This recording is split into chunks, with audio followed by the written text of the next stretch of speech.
This is not a story about what was taken. It is a story about what could not be. The people who descended from those rice field workers call themselves the Gullah Geechee. They live today along the Sea Islands and coastal lowcountry of South Carolina, Georgia, North Carolina, and Florida, a corridor of land that has functioned across 300 years of American history as both a prison and a shelter. For generations, mainstream history treated their story as essentially settled. The origin was West Africa, specifically the Rice Coast. The preservation was explained by isolation, the cultural continuity, the Gullah Creole language, the sweetgrass baskets, the ring-shout spiritual practice. The rice dishes cooked in cast iron using techniques unchanged since the 18th century was explained as the natural outcome of a community cut off from the forces that had erased African identity everywhere else in the diaspora. The story was coherent. It was respectful. It was, by the standards of what historians and anthropologists had access to for most of the 20th century, the best available account. And at its center was a specific, elegant hypothesis. The Gullah came from Sierra Leone. In 1987, historian Joseph Opala documented something that stopped researchers in their tracks. Contemporary Gullah speakers from South Carolina's Sea Islands and Creole-speaking people from Sierra Leone communities, separated by an ocean and roughly 3 centuries, could understand each other's speech without prior exposure. Not approximately, not with effort, directly. The cadence, the vowels, the grammatical structures of Gullah Creole and Sierra Leone Creole shared a foundation so recognizable that elderly islanders and West African visitors meeting for the first time could hold a functional conversation. Opala documented this, and then he found cultural corroboration everywhere he looked. The rice cultivation methods, the indigo dyeing techniques, the quilt patterns, the proverb structures, the songs. A delegation of Gullah elders traveled to Sierra Leone in 1989. When they arrived, they wept. The researchers who accompanied them described the reunion as a homecoming in the most literal, visceral sense. 2 branches of the same family, recognizing each other across the Atlantic. The Sierra Leone hypothesis was not just academically published, it was lived. It was wept over. It became the answer to a question: where did we come from? That the violence of the slave trade had deliberately made unanswerable. For a generation of Gullah Geechee descendants and their allies, Sierra Leone was not just a data point. It was the name of what had been taken. The name was erased. The origin was obscured. The family records were never made, or were made in the language of ledgers, inventories, plantation accounts that listed human beings as cargo. The answer, for most of American history, was simply unknown. And into that unknown, the Sierra Leone hypothesis arrived like solid ground after a long crossing. Here is where it gets complicated. In 2021, a team of researchers from Wake Forest School of Medicine, the University of Pennsylvania, Harvard Medical School, the Medical University of South Carolina, and 4 other institutions published a study in the American Journal of Physical Anthropology that would quietly and methodically, with 883 genomic profiles and the most sophisticated statistical tools available in modern population genetics, begin to pull the origin narrative apart, not discard it. Pull it apart, the way you pull a fabric to examine the threads, not the way you tear it to destroy it. The study, led by Kip D. Zimmerman and Theodore G. Sure, with David Reich of Harvard among its co-authors, used genome-wide SNP arrays, dense genetic surveys that measure hundreds of thousands of individual variations across the full human genome, like scanning every page of a book instead of reading the chapter titles to construct the most detailed genetic portrait of the Gullah Geechee ever assembled. They compared those 883 Gullah genomes against 1,322 non-Gullah African Americans from Mississippi, and then against reference populations from West Africa, West Central Africa, Europe, and the Americas. They used a statistical framework called QP-ADAM, a tool developed in part by Reich's lab that is specifically designed to model the proportions of ancestry contributed by multiple source populations. The way a forensic accountant traces where money came from when it has been mixed through a dozen accounts. They ran quality controls. They ran the analysis again. They published their results. The first number that came back was striking. Mean African ancestry in the Gullah Geechee was 90.7%. For context, African Americans nationally average somewhere between 73 and 82% African ancestry, depending on the study. The Mississippi comparison group in this same paper measured 82.2%. The Gullah figure, 90.7%, was the highest mean African ancestry proportion ever recorded for any American-born group in a large-scale, published genetic study. That alone made headlines in certain corners of the genomics world. But the number that did not make headlines, the number buried in the admixture tables on page 12 of the supplementary data, was more disturbing than the headline number, not by percentage points, by what it implied. When the researchers modeled European ancestry across different parts of the genome, they found a striking asymmetry between the autosomes, the standard paired chromosomes, the general genetic inheritance, and the X chromosome.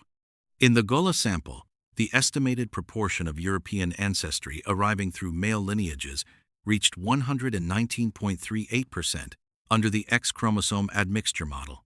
That number, which appears to exceed 100% and therefore looks like a mathematical error, is not an error.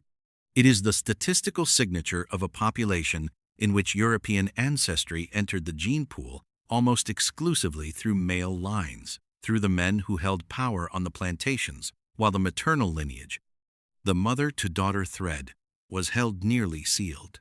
The fathers were European, the mothers were not. And in a population where the ratio of enslaved Africans to Europeans on individual plantations sometimes exceeded 10-1, where European women were largely absent from the islands, and where the specific geography had enforced a demographic insularity that nowhere else in the American South replicated, that asymmetry calcified across generations into something measurable. Mitochondrial DNA is the genetic signal passed exclusively from mother to child, unchanged, except by the slowest accumulation of mutation across deep time. Think of it as a family seal, stamped in wax on every envelope in an unbroken maternal chain reaching back thousands of years. You cannot fake it, cannot alter it by marriage, cannot erase it by force. The Gullah maternal seal had not been broken. The European male presence in the genome was real, 8% on average, compared to a national African American average, somewhere closer to 16 or 20%. But it had entered through a door that did not touch the maternal archive.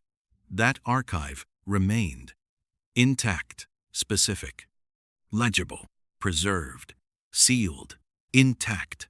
And then the researchers looked for Sierra Leone, and this is the part the records do not fully explain.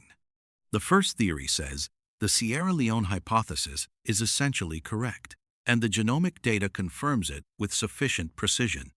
The slightly elevated genetic relatedness the study found between Gullah Geechee participants and Sierra Leone reference populations, specifically the Temne and Mende, is a real signal.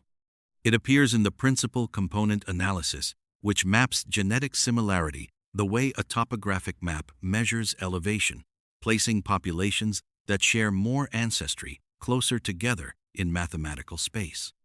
The Gullah cluster in that space sits nearer to Sierra Leone and Senegambian populations than to the Yoruba or Bantu-speaking Central African populations. The signal is present. It is consistent. And when you layer the linguistic evidence, the Gullah Creole mutual intelligibility, the shared proverb structures, the rice cultivation overlap on top of even a modest genetic preference, the case for a strong Sierra Leone contribution becomes plausible. The limitation of the first theory is a single historical number. Charleston, South Carolina, was the primary port of entry for enslaved Africans in the North American colonies, and its records imperfect, incomplete. But among the best surviving documentation from the slave trade era, tell a story about origins that does not match the Sierra Leone hypothesis with the clarity it requires. Approximately 39% of documented enslaved African arrivals through Charleston came from West Central Africa, Angola, Congo, Gabon. Another 20% came from Senegambia, 17% from the Windward Coast, 13% from the Gold Coast. Sierra Leone, the proposed homeland, the linguistic source, the place where Gullah elders wept in recognition, accounted for roughly 6% of documented arrivals. 6%. The cultural evidence points one direction. The shipping records point 12 different directions at once.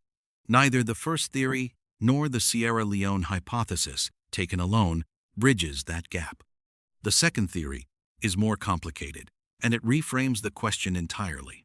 In 2026, researchers publishing through Louisiana State University presented a study that examined mitochondrial DNA, the maternal seal, in 189 participants.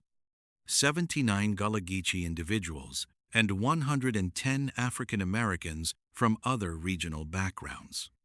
They analyzed haplogroups. Haplogroups are the broad-named branches of the maternal family tree, the deep ancestral categories into which every human being's maternal lineage can be sorted, like genus and species designations for human biological history. They found that haplogroup L3, an ancient African maternal lineage that is among the most widely distributed in sub-Saharan Africa and that serves as the direct ancestor of essentially all non-African mitochondrial DNA, appeared in 54.7% of Gullah Geechee participants. In the broader African American comparison group, L3 appeared at only 38.8%. The difference was statistically significant. Chi-square of 115.62, p-value of 2.6 times 10 to the negative 7th, a figure so far below the conventional significance threshold that chance, as an explanation, is essentially ruled out. More arresting, non-L haplogroups, the markers associated with European or Native American maternal ancestry, appeared in the broader African American sample at a small but measurable rate. In the Gullah Geechee sample, they were absent, not rare, absent, 0%.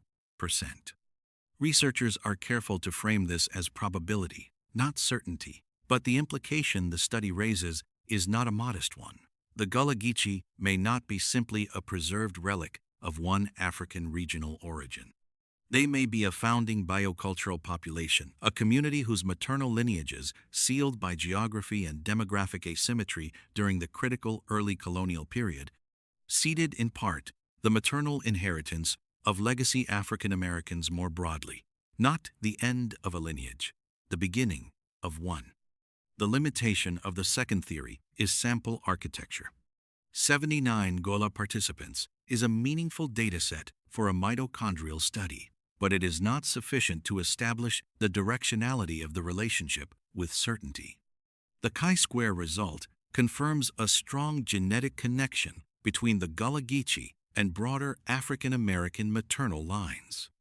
It cannot, by itself, prove which community preceded which, or whether the shared haplogroup profile reflects a founding relationship, a preservation of a once widely shared baseline, or both simultaneously.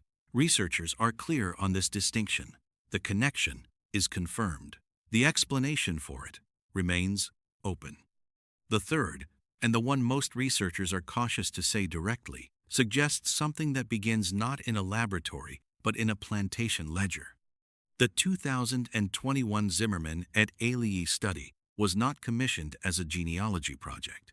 It was commissioned, in substantial part, because the Gullah Geechee community carries certain health conditions at disproportionately elevated rates: systemic lupus erythematosus, type 2 diabetes, hypertension with specific physiological profiles compared even to other African American populations. The SLAY study, Systemic Lupus Erythematosus, in Gullah Health and the Sea Islands Genetic African American Registry, provided the biological samples. The researchers were in the room because of health disparities. The genomic map was the tool they used to understand why those disparities existed and in whom they clustered. This is where the data doesn't confirm a conclusion, but only fails to rule one out. The enslaved Africans brought to the Sea Islands were not selected at random from the populations available for sale. They were selected specifically for rice cultivation knowledge. Charleston traders and planters were documented to have sought, with deliberate intent, enslaved people from the West African rice coast not because they were convenient, but because they carried a technology that no European possessed.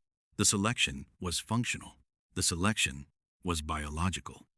And if the selection process drew disproportionately from specific coastal West African populations who had evolved across generations of exposure to a particular malarial and ecological environment, certain physiological adaptations to that environment, adaptations that carried, as evolutionary compromises sometimes do, associated risks for autoimmune dysregulation, then the health disparities researchers are tracking in the 21st century Gullah community may trace their origin not primarily to post-enslavement poverty or stress, though those forces are real and compounding, but to the criteria used to select who crossed the Atlantic in the first place.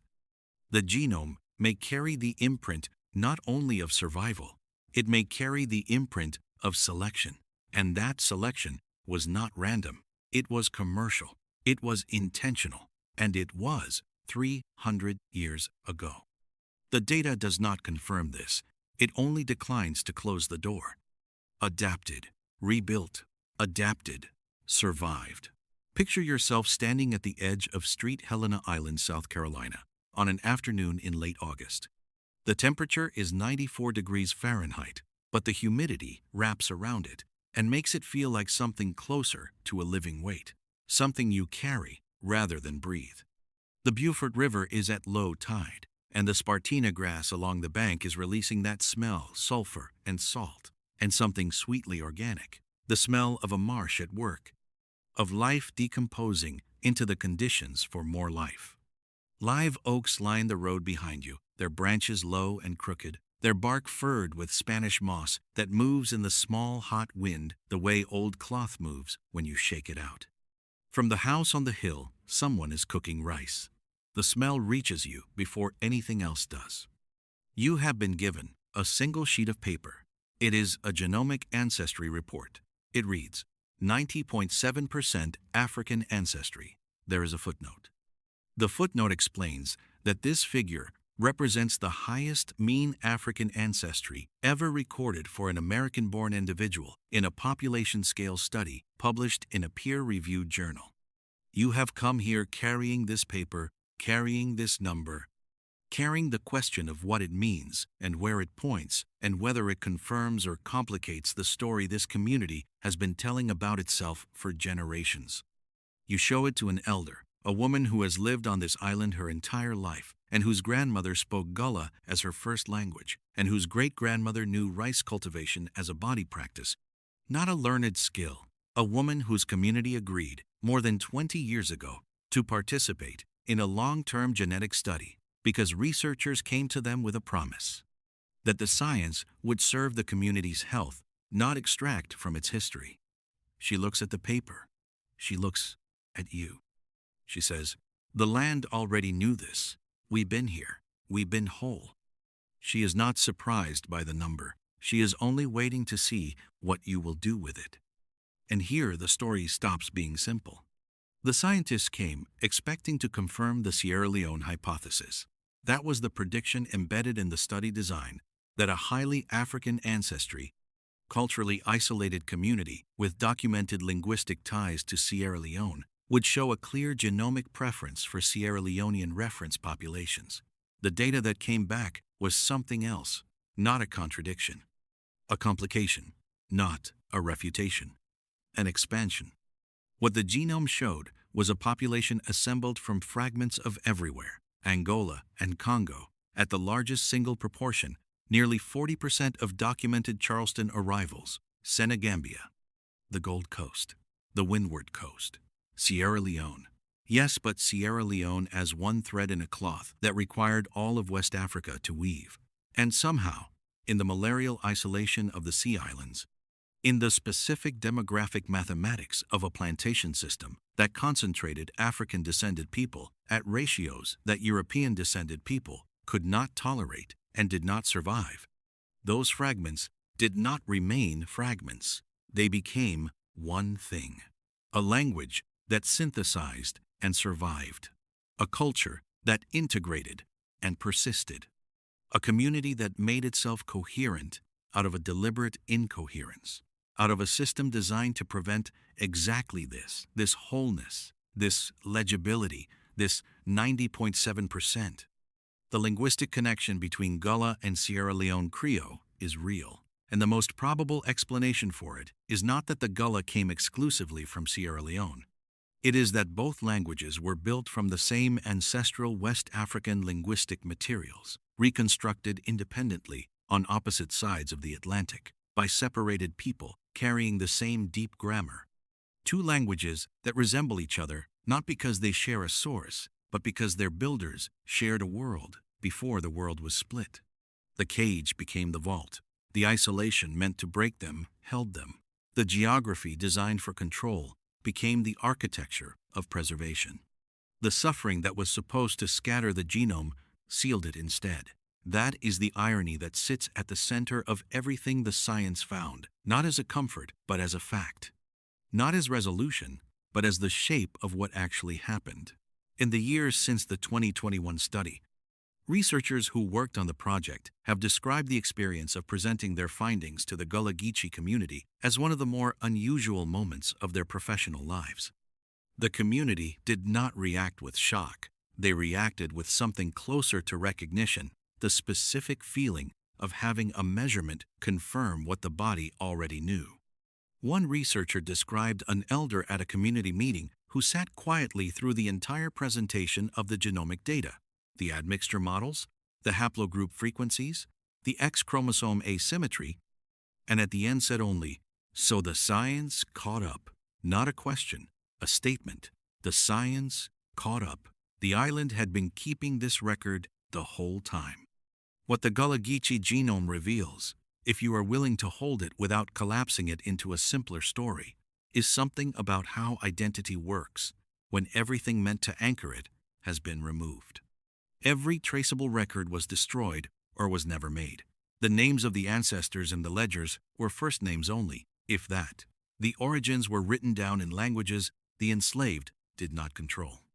The families were separated at market, reunited by proximity and time, rebuilt in the only medium that could not be seized, the body itself, the practice itself, the language itself, the genome itself. This is an archive that cannot be burned. It can only be read. Every diaspora community, everywhere in the world, is carrying a version of this archive. Every population that survived a forced dispersal holds, in its genetics and its culture and the things it continued to do when everything else was taken, the record of what persisted. The Gullah Geechee are not the exception to this. They are the clearest case, the place where the isolation preserved enough signal for the science to find it, where the cultural continuity was intact enough to cross-reference against the genomic data, where a community chose to participate in a long-term study and got back a number 90.7% that functions less as a revelation than as a confirmation of everything the island had always been saying. The genome is an archive you carry in your body without being able to read it. Across 300 years, through the Middle Passage and the plantation and the reconstruction and the systematic erosion of legal protections that followed it, the Gullah Geechee community maintained that archive without knowing its molecular contents, maintained it through rice and language and song and the specific angle of a hand-threshing grain in a motion learned from a grandmother who learned it from hers. The science came and read the archive and found it whole. And what it found, in the end, is that the archive does not point to one place. It points to the whole of a world that was broken apart and rebuilt on a set of islands in South Carolina into something that could not be destroyed because it was already made of everything. The scientists were shocked. The DNA results destroyed everything we believed But what they left behind is not an answer. It is a fuller question, one that opens rather than closes, one that the genome keeps asking in the body of every descendant who carries it. When a people are made from the fragments of many peoples, and when those fragments hold together across centuries of deliberate erasure, what does it mean to come from somewhere? And does it matter that we cannot name every place that made us whole?